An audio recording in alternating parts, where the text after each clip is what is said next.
Hello दोस्तों, नमस्कार।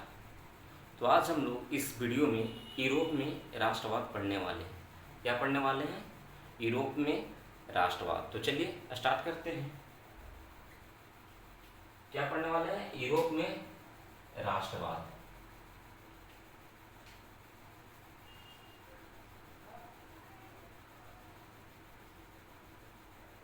Europe में राष्ट्रवाद।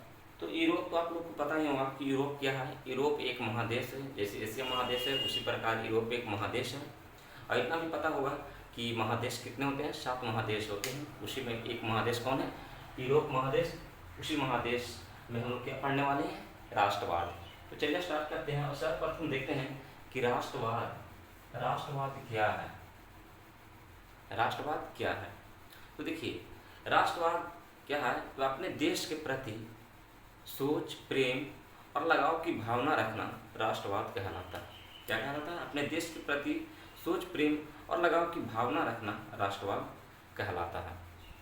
तो राष्ट्रवाद समझिए कि राष्ट्रवाद क्या होता है। और राष्ट्रवाद को सर्वप्रथम किसने डिफाइन किया था? तो राष्ट्रवाद को सर्वप्रथम अर्नेस्ट रेनन ने डिफाइन किया था। कौन है?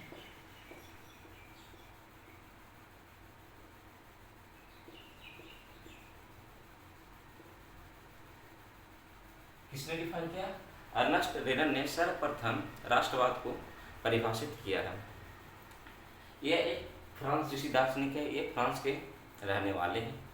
एक और फ्रांसीसी दार्शनिक है जिन्होंने कपड़ों और चिन्हों के माध्यम से लोगों में राष्ट्रवाद की भावना को जागरूक किया। वो कौन है? सॉरियो।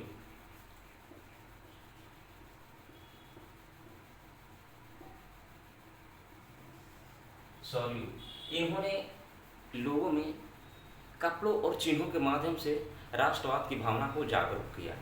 तो ये दोनों तो समझ में होगा यहाँ तक कि ये क्या है। अब हम लोग आगे बढ़ते हैं। देखिए, यूरोप में राष्ट्रवाद की भावना जो है ना, यूरोप में राष्ट्रवाद की भावना पुनर्जागरण काल से ही प्रारंभ हो गया था। कौन काल? पुनर्जागरण काल से। यूरोप में राष्ट्रवाद की भावना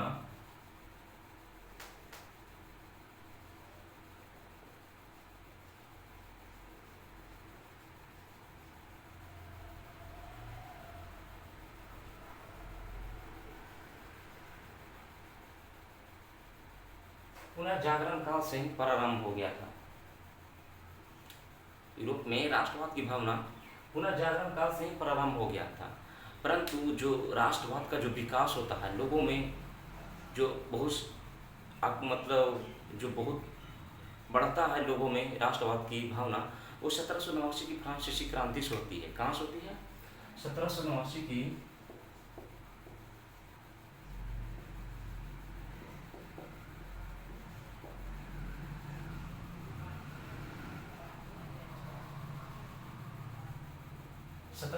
की फ्रांसीसी क्रांति से होती है। इससे पहले हम लोग देखते हैं पुनर्जागरण काल। क्या देखते हैं? पुनर्जागरण काल। देखिए, जो भी ऐसे ऐसे शब्द आएंगे उसको हम लोग डिफाइन करते चलेंगे, तभी आप लोग को समझ में आएगा और अच्छा लगेगा वीडियो देखने में। तो देखिए, पुनर्जागरण काल क्या है? तो पुनर्जागरण काल आरंभ होता है 14वीं शताब्दी से। कब से स्टार्ट होता है? 14वीं शताब्दी से। पुनर्जागरण काल 14वीं शताब्दी से होता है। समझ गए? इसी काल से 14वीं शताब्दी से ही लोगों में राष्ट्रवाद की भावना आने लगता है। अपने राष्ट्र के प्रति कुछ करने को, अपने राष्ट्र के प्रति जो प्रेम भाव ये सब होता है, ये 14वीं शताब्दी से लोगों में जागरूक हो जाता है। परंतु जो इसका विकास होता है, राष्ट्रवाद का पूर्ण विकास होता है, वो 1789 की फ्रांसीसी क्रांति से होता है। कहाँ से होता है? 1789 की फ्रांसीसी क्रांति से। इस फ्रांस की क्रांति ने फ्रांस के राजा के खिलाफ क्या किया? फ्रांस के राजा के खिलाफ लोगों ने जमकर विरोध किया। राजशाही के खिलाफ जमकर विरोध किया और राज सत्ता को अपने हाथों में ले लिया। राज सत्ता को जनता अपने हाथों में ले लिया। क्या कर लिया? राज सत्ता को जनता अपने हाथों में ले लिया। सत्ता को जनता ने अपने हाथों में ले लिया। तो यहाँ तक तो समझ में आ गया होगा कि राष्ट्रवाद को किस प्रकार से बढ़ावा दिया जा रहा था, किस प्रकार से राष्ट्रवाद जग रहा था। परंतु राष्ट्रवाद को बढ़ावा देने में एक और व्यक्ति है, वो कौन है? Napoleon Bonaparte.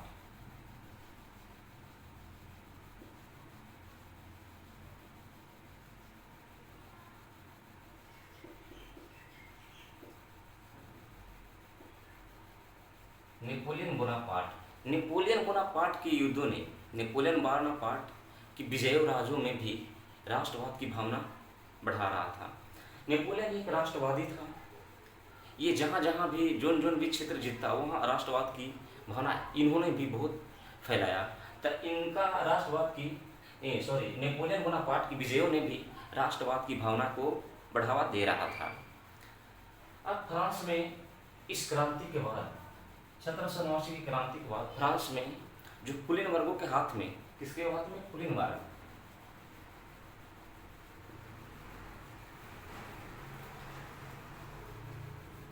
कुलीन वर्गों के जो हाथ में सत्ता थी, वो अब सत्ता कहाँ आ गई थी? अब सर्वसाधारण और मध्यम वर्ग के हाथ में सत्ता आ गई थी और जनता के हाथ में सत्ता थी। तो यहाँ तक तो समझ में आ गया कि कुलीन वर्गों से सत्ता अब मध्यम वर्ग और साधारण वर्ग,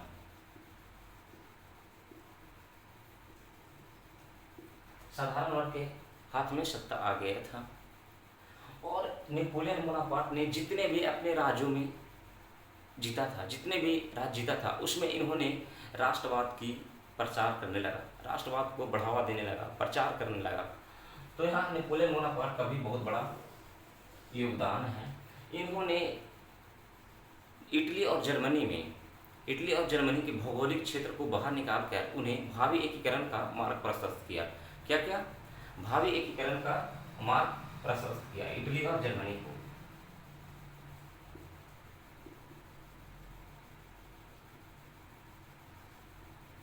इटली और जर्मनी को इन्होंने भौगोलिक क्षेत्र से निकालकर भावी एकीकरण का मार्ग प्रशस्त किया।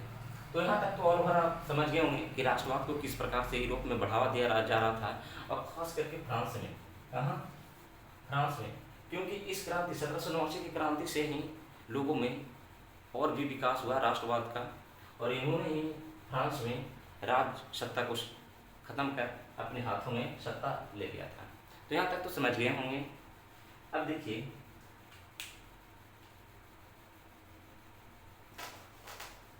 आगे क्या है।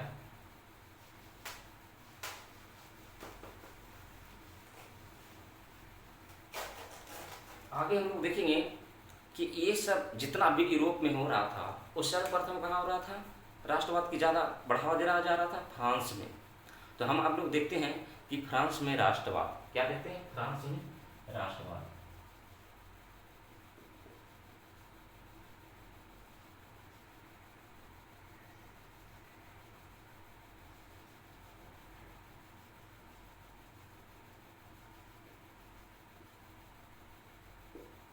क्या देखेंगे? फ्रांस में राष्ट्रवाद। तो देखिए फ्रांस में 1789 क्रांति के समय, उस समय राजा कौन था? लुईस 16वां। कौन था? लुईस 16वां।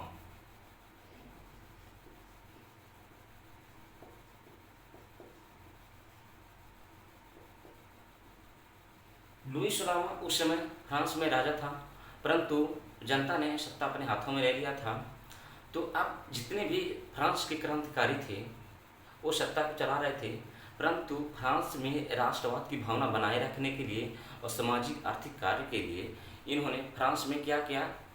कुछ महत्वपूर्ण कार्य किए। वो क्या किए? देखिए, तो फ्रांस में राष्ट्रवाद की बढ़ावा बनाए रखने के लिए इन्होंने फ्रांस को क्या किया? पितृभूमि कहा।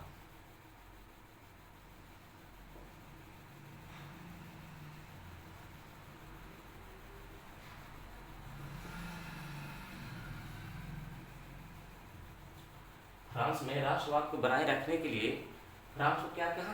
पितृभूमि कहा। कि फ्रांस क्या है? एक पितृभूमि है। जैसे हमारे क्या है? भारत माता मातृभूमि है, उसी प्रकार से फ्रांस क्या है? पितृभूमि है। और उन्होंने क्या किया? नए संविधान का निर्माण किया।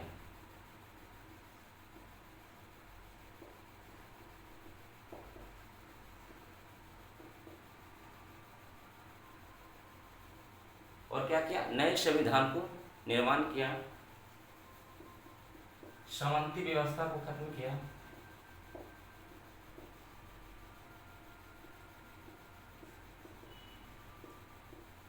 सामंती व्यवस्था को खत्म किया।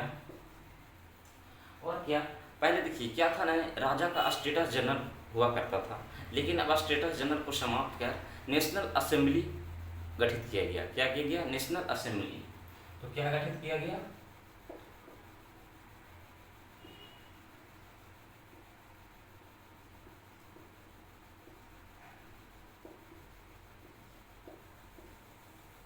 नेशनल असेंबली गठित किया गया। और पहले राजवंशीय झंडा हुआ करता था। जैसे फ्रांस का राजा था तो वो अपना राजवंशीय झंडा बनाएगा, लेकिन अब क्या बनाया गया? फ्रांस का नया झंडा बनाया गया। क्या गया? फ्रांस का नया झंडा बनाया गया।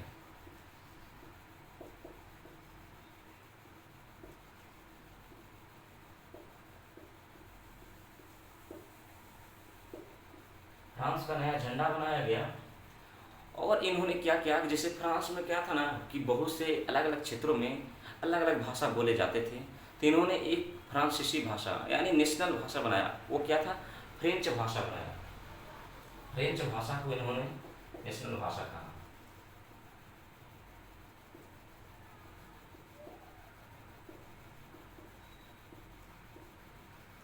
फ्रेंच भाषा को इन्होंने नेशनल भाषा कहा कि फ्रेंच हमारी नेशनल भाषा है।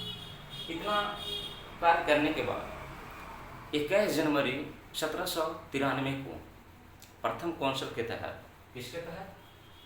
इतना तो कार्य किया ही। अब प्रथम कौंसिल किसके तहत?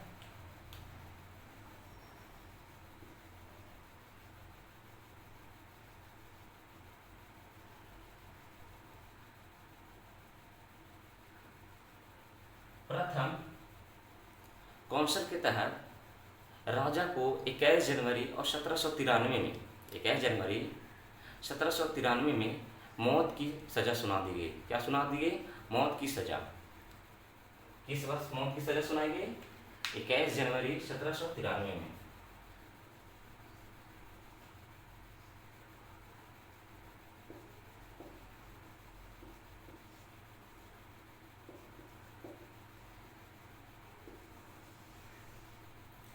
जनवरी 1793 में राजा को लुईस लामा को मौत की सजा सुना दी जाती है और उसे फांसी पर चढ़ा दिया जाता है। उसकी मृत्यु हो जाती है। और कुछ समय बाद रानी को भी फांसी की सजा दे दिया जाता है, उसकी भी मृत्यु हो जाती है। तो यहाँ तक तो समझ गए होंगे कि किस प्रकार से फ्रांस में राष्ट्रवाद का बढ़ावा किया जा रहा था और राष्ट्रवाद को बनाए रखने के लिए किन किन व्यवस्था लागू किया जा रहे थे। फ्रांस को पितृभूमि किया जा रहा था, नए संविधान का निर्माण किया जा रहा था, सामंती व्यवस्था को खत्म किया जा रहा था, नेशनल असेंबली निर्माण किया गया था, फ्रांस का नया झंडा बनाया गया, फ्रांस का नया फ्रेंच भाषा बनाया गया। तो इन सब कार्य किए जा रहे थे फ्रांस में लोगों में राष्ट्रवाद की भावना बनाए रखने के लिए। तो यहाँ तक तो समझ में आ गया होगा। अब क्या लगता है कि इतना सारे कार्य करने के बाद फ्रांस के लोग खुश थे? नहीं, बिल्कुल खुश नहीं थे, क्योंकि वे राष्ट्रवाद को बढ़ावा फ्रांस के बाहर अन्य यूरोप के राज्यों में भी करना चाहते थे। वो फ्रांस से ही खुश नहीं थे कि फ्रांस में सिर्फ खाली राजशाही खत्म हो और यहाँ पे सामंती व्यवस्था खत्म हो और राष्ट्रवाद की बढ़ावा हो। ये पूरे यूरोप में बढ़ाना चाहते थे कि राजशाही तानाशाह खत्म हो और एक गणतंत्र और एक सामंती व्यवस्था को खत्म किया जाए। तो उन्होंने फ्रांस से बाहर निकला और अलग अलग यूरोप के राष्ट्रों में भी राष्ट्रवाद को बढ़ावा दिया। परंतु ये सब कार्य करने के दौरान फ्रांस के खिलाफ प्रसा और ऑस्ट्रेलिया की दुश्मनी हो जाती है। वो इसलिए कि उन्हें राजशाही खतरे में दिखाई पड़ने लगता है, क्योंकि इन लोगों ने राजशाही के खिलाफ विरोध कर रहे थे कि राजशाही समाप्त हो, निरंकुशवाद समाप्त हो। तो प्रसा और ऑस्ट्रिया ने, कौन? प्रसा और ऑस्ट्रिया, इतना लिख रहे होंगे, इसको इरेज करते हैं।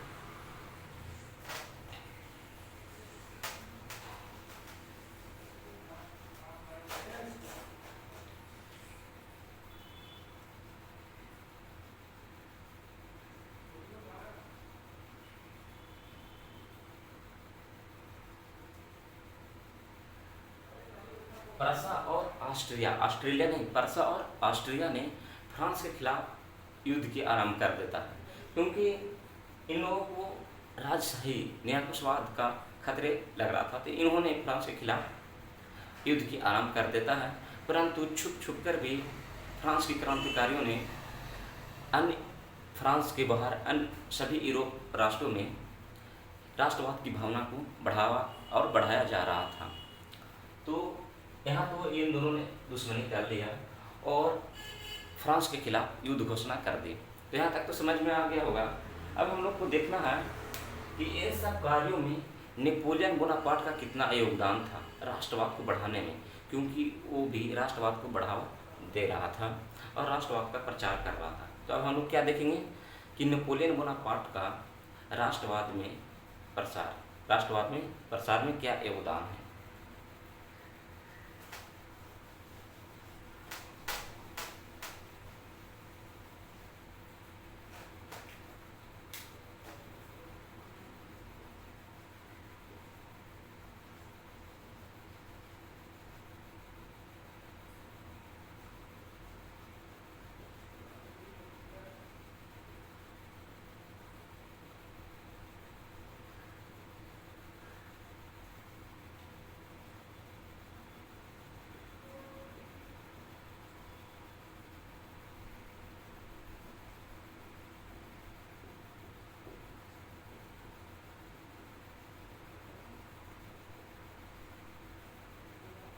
नेपोलियन बोनापार्ट का राष्ट्रवाद के प्रसार में क्या योगदान था, इसको हम लोग देखते हैं।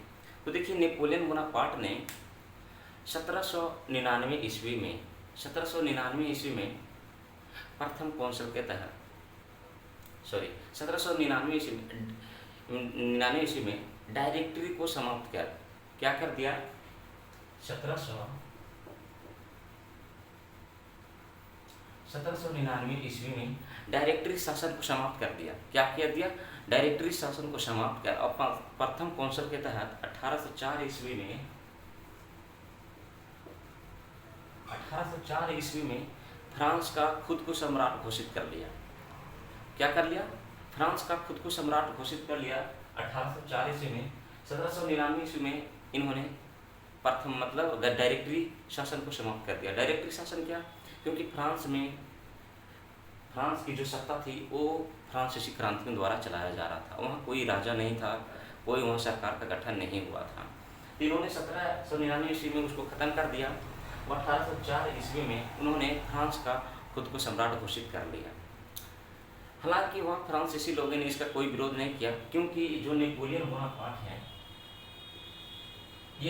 बोनापार्ट है वो राष्ट्रवादी था, राष्ट्रवाद का प्रसार कर रहा था, तो सम्राट बनने दे दिया और वहाँ का ये सम्राट बन गया। अब सम्राट बनने के बाद 1804 ईस्वी में ही इन्होंने नेपोलियन संहिता लागू किया और नेपोलियन संहिता लागू कर बहुत अच्छे कार्य किए। वो देखिए वो कार्य क्या है, इन्होंने क्या किया? नेपोलियन संहिता लागू किया।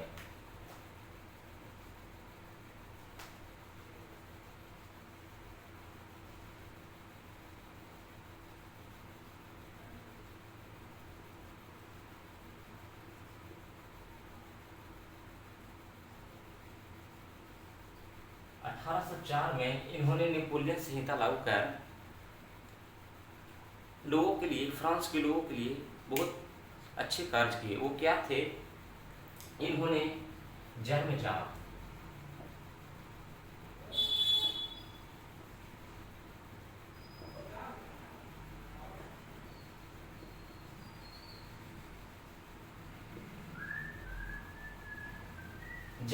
विशेषाधिकार को खत्म कर दिया। जन्मजात विशेषाधिकार क्या होता है?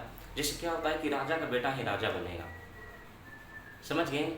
जिसका मतलब जैसे प्रथा आ रहा है वैसा ही चलेगा। इन्होंने इस प्रथा को खत्म कर दिया कि जन्मजात किसी का अधिकार नहीं रहेगा, जो डिजर्व करेगा वही रहेगा। इन्होंने जन्मजात विशेषाधिकार को खत्म किया और इन्होंने क्या किया? सामंती व्यवस्था को खत्म किया।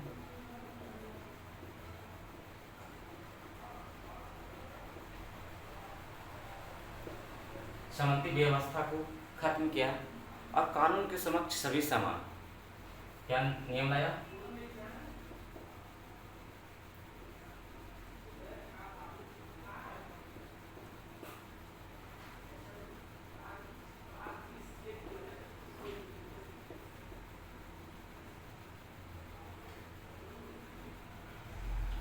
कानून के समक्ष सभी समान, राजा हो महाराजा हो कोई भी हो, कानून के समक्ष सभी समान। इन्होंने ये नियम पारित किया।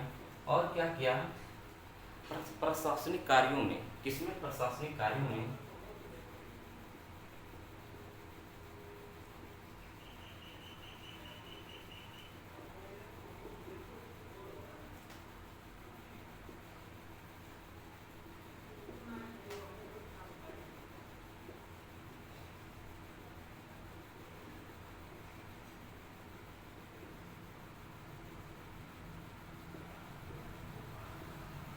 इन्होंने प्रशासनिक कार्य में योग्यता के अनुसार चुनाव किया।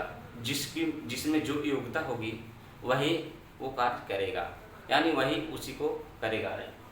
प्रशासनिक कार्य में योग्यता के अनुसार जिस कार्य के लिए जो डिजर्व है उस काम को वो करेगा ही करेगा। इन्होंने प्रशासनिक कार्यों को बढ़ावा दिया और जो योग्यता जिसमें रहेगा वही। और इन्होंने क्या किया? उद्योग धंधों,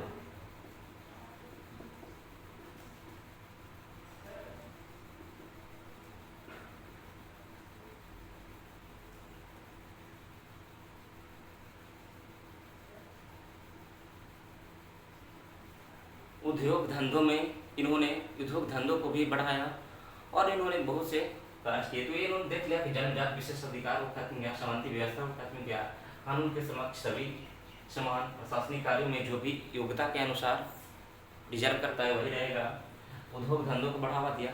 और इन्होंने क्या कार्य किया? और इन्होंने जिसका मतलब जो संपत्ति है, संपत्ति का इन्होंने रक्षा की व्यवस्था की। मतलब राजा के समय क्या होता था नहीं कि अगर आपके पास ज़्यादा संपत्ति है तो राजा कुछ मतलब अपने हिसाब से कर सकता था, लेकिन नहीं, इन्होंने क्या किया? जिसको जो संपत्ति है उसको रक्षा मिलेगी। इन्होंने संपत्ति को भी रक्षा की व्यवस्था की। तो ये सारे बहुत से महत्वपूर्ण कार्य नेपोलियन बोनापार्ट ने किया। तो यहाँ तक तो समझ गए होंगे कि कितने कार्य किए नेपोलियन बोनापार्ट। अब क्या लगता है कि इतना कार्य करने के बाद, इतना राष्ट्रवाद की बढ़ावा देने के बाद इनके कोई दुश्मन नहीं होंगे? आसपास के जो राष्ट्र है वो दुश्मन नहीं बने होंगे? एकदम बने होंगे। इनके 4 राष्ट्र दुश्मन थे। वो कौन कौन थे? तो देखिए, परसा,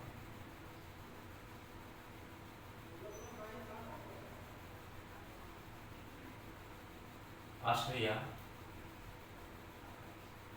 रूस और इंग्लैंड। परसा, ऑस्ट्रिया, रूस और इंग्लैंड, इनके 4 कट्टर दुश्मन बन गए। और इन चारों ने फ्रांस के खिलाफ युद्ध की घोषणा कर दी और युद्ध करने की प्लान बनाया। और 1815 ईस्वी में एक युद्ध होता है, वाटरलू की युद्ध। क्या होता है? वाटरलू की युद्ध। यहाँ तक तो लिख ले होंगे, जिसको इरेज करते हैं।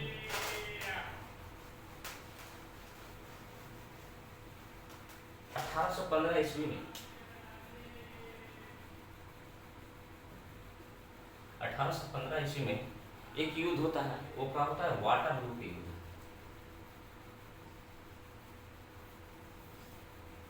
1815 ईस्वी में वाटरलू की युद्ध होता है। इस युद्ध में 4 महाशक्ति एक तरफ, परसा, ऑस्ट्रिया, रूस और इंग्लैंड, 4 महाशक्ति एक तरफ, और फ्रांस एक तरफ। इस युद्ध में फ्रांस की बुरी तरह पराजित हो जाती है, यानी नेपोलियन बोनापार्ट की बुरी तरह पराजित हो जाती है, क्योंकि फ्रांस का सम्राट तो वही था, नेपोलियन बोनापार्ट। तो नेपोलियन बोनापार्ट का इस युद्ध में, वाटरलू के युद्ध में 1815 ईस्वी में बुरी तरह ये पराजित हो जाता है। और 1815 ईस्वी में इन 4 राष्ट्रों ने मिलकर फ्रांस को हराने के बाद एक सम्मेलन करता है, एक सम्मेलन बनाता है। वो कौन था? वीना सम्मेलन। कौन सा सम्मेलन? वियना सम्मेलन।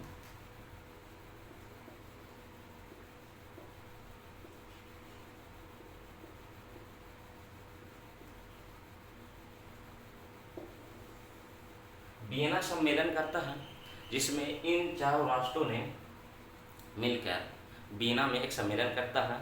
और इस सम्मेलन ऑस्ट्रिया की राजधानी कहाँ होती है? वियना। ये वियना ऑस्ट्रिया की राजधानी है। क्या है? वियना की राजधानी है। यहाँ सम्मेलन किया जाता है जिसका नेतृत्व मेटरनिख द्वारा किया जाता है। किसके द्वारा? मेटरनिख द्वारा।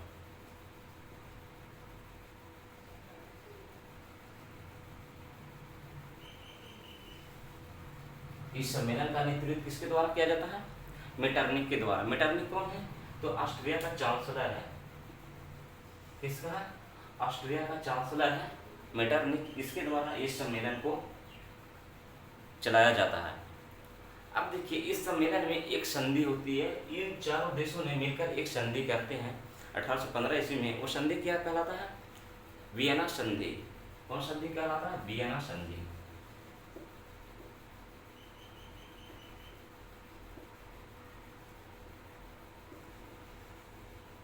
वियना संधि कहलाता है। इस वियना संधि में इसका उद्देश्य क्या रहता है? तो इसका उद्देश्य रहता है कि जितने भी फ्रांस के बाहर जितने भी क्षेत्रों में फ्रांस के द्वारा नेपोलियन बोनापार्ट के द्वारा जीता जाता है और उसमें राष्ट्रवाद की भावना फैलाया जाता है, उसे समाप्त कर पुनः पुरातन व्यवस्था को लागू किया जाए। क्या किया जाए? पुनः पुरातन व्यवस्था को, जो पहले राजशाही चल रहा था उसी तरीका से फिर से पुनः पुरातन व्यवस्था को लागू किया जाए। इस सम्मेलन में उसका उद्देश्य रहता है। क्या उद्देश्य रहता है? कि जितना भी नेपोलियन बोनापार्ट द्वारा जितना भी क्षेत्र जीता जाता है और जो भी व्यवस्था की जाती है, जो भी राष्ट्रवाद का बढ़ावा दिया जाता है, उस सभी को समाप्त कर पुरातन व्यवस्था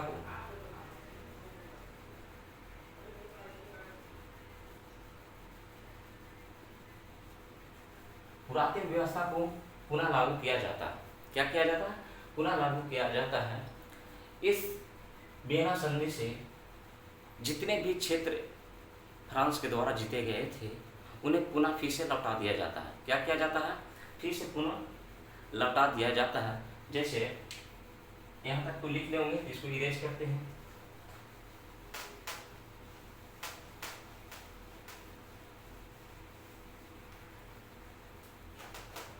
जैसे लोमार्डी,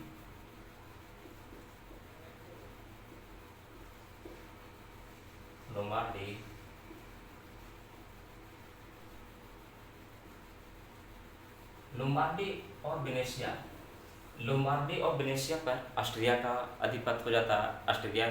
ऑस्ट्रिया इस पर अधिकार कर लेता है। परमा, मोडेना, टस्कनी जो भी राज्य थे उसे हब्सबर्ग के राजा को दे दिया जाता है। यानी सभी को विभक्त कर दिया जाता है। और मेटरनिख जो ऑस्ट्रिया का चांसलर था,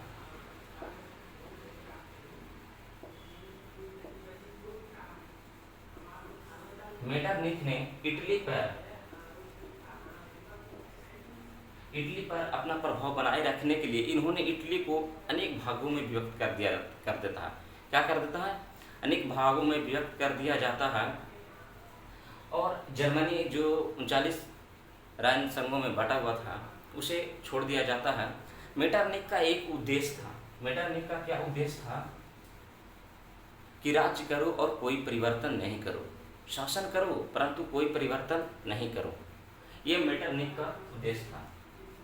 उद्देश्य क्या था? शासन करो परंतु कोई परिवर्तन नहीं करो, वही पुरातन व्यवस्था लागू रहेगा।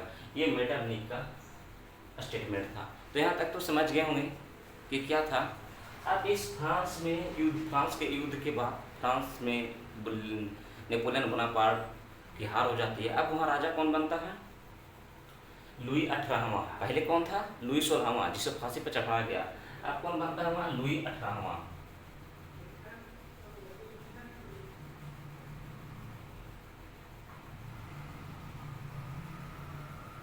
लुई 18वां ये कौन है? तो ये बुरो राजवंश का ही राजा है। फिर से वहाँ कौन आ गया? बुरो राजवंश फिर से आ गया।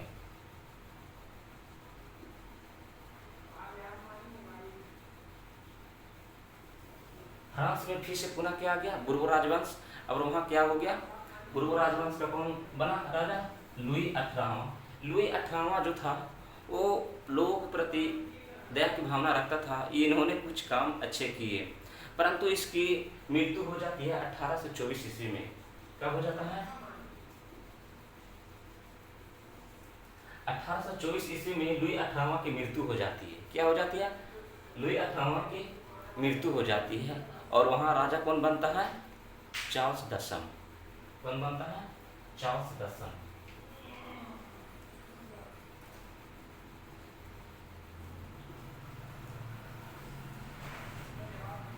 चार्ल्स दसम बनता है वहाँ का सम्राट। ये चार्ल्स दसम बहुत ही निरंकुश राजा था और प्रतिक्रियावादी था। ये लोगों को कुछ भी नहीं सुनता था। ये पुरातन व्यवस्था जैसे चल रहा था वैसे ही चलाना चाहता था। तो यहाँ तक तो समझ में आ गया होगा कि अब वहाँ फ्रांस का राजा कौन बन गया? चार्ल्स दसम। ये तो बहुत ही निरंकुश था। अब इसके खिलाफ एक युद्ध होता है। वो क्या होता है? जुलाई 1830 की फ्रांसीसी क्रांति। क्या होता है? जुलाई 1830 की फ्रांसीसी क्रांति। तो आज का वीडियो में इतना ही। नेक्स्ट वीडियो में हम लोग देखेंगे फ्रांस की जुलाई 1830 की क्रांति। तो आई होप यहाँ तक आप लोग को समझ में आ गया होगा कि किस तरह से यूरोप के बाहर फ्रांस में या फ्रांस के बाहर फ्रांस के क्रांतिकारियों ने राष्ट्रवाद को फैलाया और किस प्रकार से निरंकुशवाद का विरोध कर रहा था। परंतु फिर से वहाँ बुरो वंश फ्रांस में आ गया और निरंकुश राजा फिर से वहाँ स्थापित हो गया। अब इसके खिलाफ एक युद्ध होगा जो जुलाई 1830 की क्रांति फ्रांस में होगी। तो यहाँ तक तो वीडियो समझ में आ गया होगा। अगर वीडियो अच्छा लगा होगा तो चैनल को सब्सक्राइब और वीडियो को लाइक करना मत भूलिए और कमेंट में बताइए कि क्लास कैसा लगा। अगर कुछ समझ में नहीं आता है तो कमेंट कीजिए और उसको समझाया जाएगा। तो थैंक यू। जय हिंद।